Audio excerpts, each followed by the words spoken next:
Movie की शुरुआत होती है अफगानिस्तान के एक यूएस आर्मी बेस से, जहां वो सभी स्टार्क इंडस्ट्रीज के ऑनर का वेट कर रहे होते हैं। स्टार्क इंडस्ट्रीज आर्मी के लिए हथियार बनाती है। तभी यहां टोनी स्टार्क की एंट्री होती है। वैसे तो टोनी स्टार्क इंट्रोडक्शन का मोहताज नहीं है, पर फिर भी मैं आप लोगों को इसके बारे में कुछ बता ही देता हूँ। टोनी बचपन से ही बहुत जीनियस था। उसने काफी कम उम्र में ही टेक्नोलॉजी की फील्ड में महारत हासिल कर ली थी। टोनी के पिता हार्वर्ड स्टार्क एक साइंटिस्ट थे और वो यूएस मिलिट्री के लिए हथियार बनाने का काम करते थे।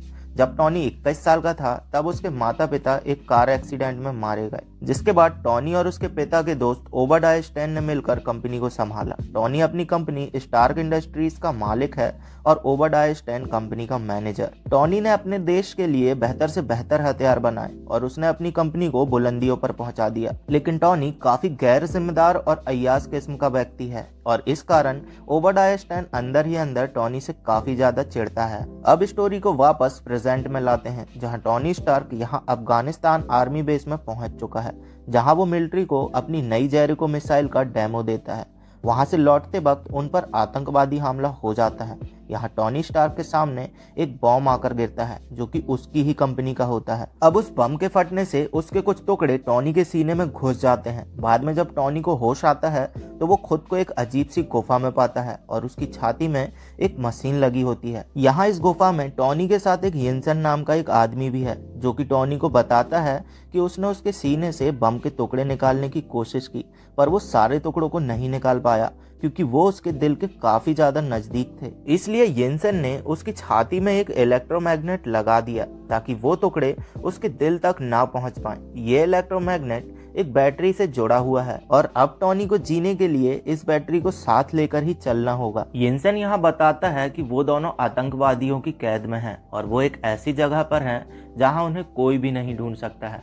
यहाँ ये आतंकवादी टोनी स्टार्क से कहते हैं कि वो उन्हें अपनी नई जेरिको मिसाइल बनाकर दे दे, वो उसके बाद उसे छोड़ देंगे। अब टोनी मिसाइल बनाने के लिए तैयार हो जाता है, पर टोनी ये जानता है कि वो आखिर में उसे मार ही देंगे, इसलिए वो मिसाइल बनाने की आड़ में यहाँ से भाग निकलने के जुगाड़ में लग जाता है। यहाँ इन आतंकवादियों के पास स्टार्क इंडस्ट्रीज के हर हथियार मौजूद थे जो कि टोनी को बगैर बताए इन्हें बेचे गए थे। यहाँ इन हथियारों का इस्तेमाल करके टोनी एक आर्क रिएक्टर बनाता है। आर्क रिएक्टर इलेक्ट्रिसिटी जनरेट करने वाला एक डिवाइस है। आर्क रिएक्टर की इन्वेंशन टोनी के पिता ने की थी। उन्होंने बहुत बड़ा आर्क रिएक्टर बनाया था अपनी फैक्ट्री को पावर देने के लिए, पर टोनी ने यहाँ अपने पिता के डिजाइन को बहुत ही छोटे लेवल में बनाया था ताकि वो अपने छाती में लगे इलेक्ट्रोमैग्नेट को पावर दे सके और कार की बैटरी से छुटकारा पा सके। टोनी का ये आर्क रिएक्टर इतनी पावर जनरेट कर सकता था जिससे उसकी छाती में लगा इलेक्ट्रोमैग्नेट कई सालों तक चल सकता था। टोनी ने ये आर्क रिएक्टर सिर्फ इलेक्ट्रोमैग्नेट को पावर देने के लिए ही नहीं बनाया था,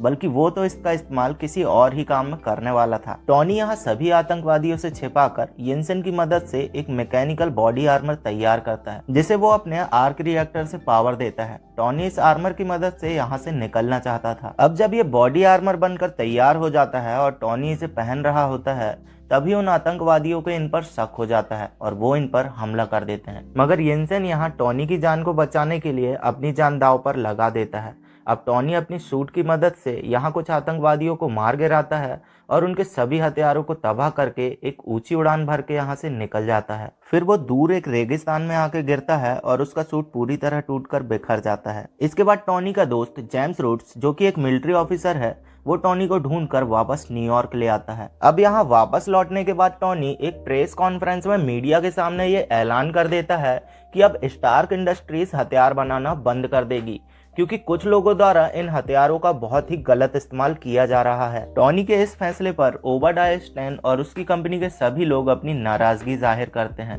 और उसकी कंपनी के शेयर 40% से भी ज्यादा नीचे गिर जाते हैं, पर टोनी अपने फैसले पर अटल रहता है। अब टोनी वेपन मैन्युफैक्चरिंग की बजाय रिन्यूएबल एनर्जी सोर्स और आर्क रिएक्टर टेक्नोलॉजी पर ध्यान देना शुरू करता है। टोनी फिलहाल अपने इस छोटे आर्क रिएक्टर को सबसे छिपाकर ही रखता है ताकि उसका गलत इस्तेमाल ना हो सके। फिर वो एक नया और ज्यादा पावरफुल आर्क रिएक्टर बनाकर अपनी छाती पर फिट करता है। इसके बाद टोनी कई महीनों तक अपने घर में ही रहकर एक बहुत ही ज्यादा हाईटेक एडवांस बॉडी आर्मर तैयार करता है, जिसे वो अपने नए आर्क रिएक्टर से पावर देता है और बहुत कोशिशों और बहुत चोट खाने के बाद वो उसे कंट्रोल करना सीख जाता है। टोनी ने ये आर्मर अपनी प्रोटेक्शन, दूसरों की मदद करने और बुरे लोगों का सफाया करने के लिए बनाया है। आगे टॉनी एक चैरिटी इवेंट में अचानक ही आकर सभी लोगों को यहाँ सरप्राइज कर देता है।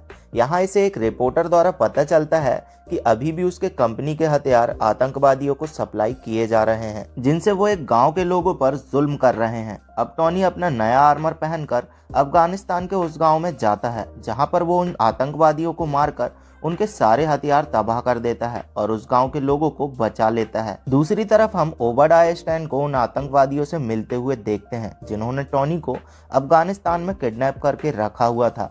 असल में ओबाडिया ने ही इन आतंकवादियों द्वारा टॉनी को मरवाने की कोशिश की थी, लेकिन इन लोगों ने ओबाडिया को धोखा देकर टॉनी को किडनैप कर उससे अपना काम निकलवाने की नाकाम कोशिश की, जिस कारण टॉनी अभी भी जिंदा है। इसलिए ओबाडिया इन्हें अपने एक गैजेट के जरिए पैरालाइज करके मार देता है और उनसे टॉनी का पुराना आर्मर और उसका डिजाइन भी ले लेता है। इधर टॉनी अपनी असिस्टेंट पेपर पॉट्स को कंपनी के मैन कंप्यूटर से कुछ डिटेल लाने को कहता है ताकि उसे गैर कानूनी तरीके से बेचे गए हथियारों के बारे में पता चल सके। अब जब पेपर उस कंप्यूटर को चेक करती है तो उसे पता चलता है कि ओबाडिया स्टैन ही गलत लोगों को चोरी छिपे हथियार बेच रहा है और उसने ही टॉनी को मरवाने की कोशिश भी की थी ताकि वो उस कंपनी का मालिक बन सके। पेपर वो सारे सबूत कॉपी कर लेती है और यहाँ से निकल जाती है, पर ओबाडिया को उसके ऊपर शक हो जाता है। अब पेपर ये जानकारी शील्ड के एजेंट फिल कॉल्सन को देती है। दूसरी तरफ ओबाडिया टॉनी के पुराने आर्मर के डिजाइन से अपने लिए एक नया आर्मर बना लेता है, पर वो लोग काफी कोशिशों के बाद भी आर्मर को पावर देने के लिए आर्क रिएक्टर नहीं बना पाते हैं, जो कि टॉनी ने अफगानिस्तान की एक गुफा में कबाड़ से बनाया था। इसलिए ओबाडिया टॉनी के पास जाकर उसे कुछ देर के लिए पैरालाइज करता है और उसका आर्क रिएक्टर उससे छीन लेता है और फिर वो उसे अपने सूट में लगाकर अपने सूट को पावर दे देता है। अब टॉनी यहाँ काफी जद्दोजहद करके उस पुराने आर्क रिएक्टर तक पहुँचता है जिसे उसने पेपर को फेंकने के लिए दिया था, पर पेपर ने उसे पैक करके टॉनी को ही गिफ्ट कर दिया था। अब टॉनी उस आर्क रिएक्टर को अपनी छाती पर सेट कर लेता है। ये आर्क रिएक्टर इतना अच्छा नहीं था कि वो टॉनी के इस नए सूट को पूरी तरह पावर दे सके। फिर भी टॉनी अपना सूट पहनकर ओबाडिया को रोकने के लिए निकल जाता है। इधर पेपर शील्ड के एजेंट के साथ ओबाडिया स्टैन को गिरफ्तार करने जाती है, पर वो यहाँ अपना सूट पहनकर उन सभी पर हमला कर देता है। तभी टॉनी वहाँ आ पहुँचता है और वो ओबाडिया को रोकने की कोशिश करता है, लेकिन उसके सूट में पुराना आर्क रिएक्टर लगा होने के कारण वो ओबाडिया के सामने कमजोर पड़ जाता है। इसलिए टॉनी उसे अपनी कंपनी की छत पर लेकर जाता है जहां पर वो बड़ा आर्क रिएक्टर लगा हुआ था। अब टॉनी पेपर की मदद से उस बड़े आर्क रिएक्टर को ओवरलोड करवा देता है, जिसकी वजह से ओबाडिया स्टैन का यहाँ खेल खत्म हो जाता है। अगले दिन स्टार्क इंडस्ट्रीज में एक प्रेस कॉन्फ्रेंस होती है उस हादसे के बारे में जानने के लिए। टॉनी को शील्ड के लोग सच छिपाने के लिए कहते हैं, मतलब कि टॉनी को मीडिया के सामने झूठ बोलना है। टॉनी को मीडिया और लोगों ने आयरन मैन नाम दिया है। अब जब टॉनी मीडिया के सामने होता है और उससे आयरन मैन के बारे में सवाल किए जाते हैं तो वो यहाँ झूठ नहीं बोलता है और वो ये कबूल कर लेता है कि वो ही असल में आयरन मैन है। इस मूवी के एंड होने के बाद पोस्ट क्रेडिट सीन आता है। उसमें शील्ड के director Nick Fury Tony Stark के पास आते हैं। वो यहाँ टॉनी से कहते हैं दुनिया में बस वो ही एक सुपर हीरो नहीं है बल्कि उसके जैसे और भी हैं। यहाँ निक फ्यूरी टॉनी से अवेंजर इनिशिएटिव मतलब कि एक सुपर हीरोज की टीम बनाने की बात करते हैं। इसी के साथ ये मूवी यहीं पर एंड हो जाती है।